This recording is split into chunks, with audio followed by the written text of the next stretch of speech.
Greetings. In this quick video, I want to show you how to open and close tightly any paint can. It doesn't matter what size it is. So it's fairly simple to do.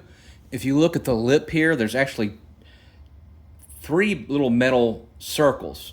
This, of course, is the outside cover. This is the inner cover, and then there's this part here. You're actually going to be prying open the second ring layer, this one right here. Not this one, but the second one right beside the outside. So the only thing that you need is, if you have a flathead screwdriver, that's great. But if you don't, you could also use a butter knife.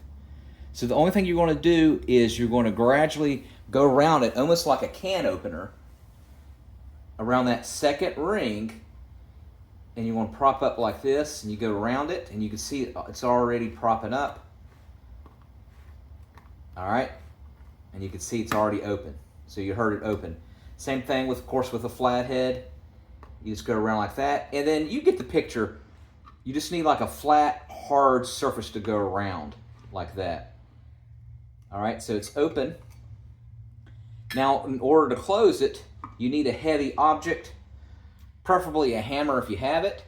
If you have a heavy wrench or something like that, that will work, but you want to make sure that it's closed tightly because you don't want air to get in it and to ruin your paint. So you just go around like you did opening it in a circle.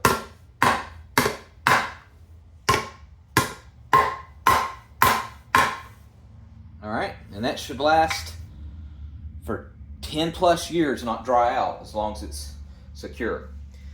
All right, thanks for watching. Make sure you subscribe and tell me what color paint that you have.